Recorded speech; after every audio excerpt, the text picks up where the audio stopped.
Peristiwa yang terjadi pada pukul 02.45 waktu Indonesia Barat dini hari tersebut membuat kaget pemilik rumah Abdul Qadir.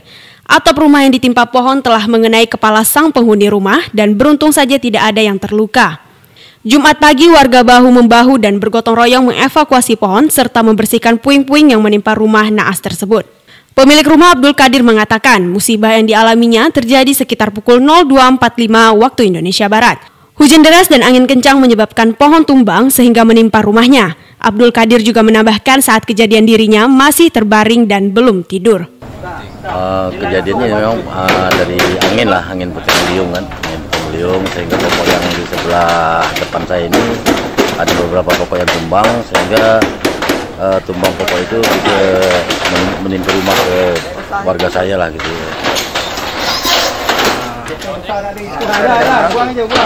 Kalau jam lebih kurang 5 lah, angin ribut itu kan, disertai dengan hujan kan. Nah, jam kalau untuk ganti rugi itu belum ada. Dari datang punya lahannya punya ini belum ada lah. Nanti kalau dari pihak kelurahan semuanya sudah datang, macam Pak Camat, Pak Lurah, jadi yang lain kan sudah datang menyaksikan di rumah warga saya gitu. Untuk korban sementara ini korban tak ada masalah, tak ada inilah pokoknya alhamdulillah selamat ya. Nah, itu aja. Nama saya Hurmala, RT 01 RW 02, Kelurahan Tebing.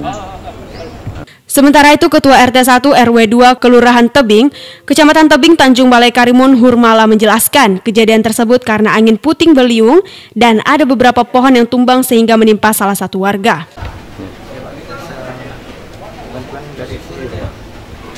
Setelah itu bantuan dari saya pribadi untuk meringankan beban yang terkena musibah, ya mudah-mudahan bantuan yang tidak seberapa itu bisa meringankan beban Bapak yang tertimpa musibah ini.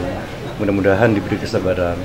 Mungkin itu yang dapat saya sampaikan buat yang punya rumah atau yang kena musibah, mohon diberi kesabaran dan tabah selalu. Namanya? Nama saya Eris Wandi, anggota DPRD Provinsi Kepri dari daerah pemilihan Karimun. Untuk kerugian materi belum ditentukan. Pak Camat serta Pak Lurah sudah datang ke lokasi kejadian untuk meninjau kondisi di sana. Aziz Maulana Kilas 7 menginformasikan dari Tanjung Balai Karimun.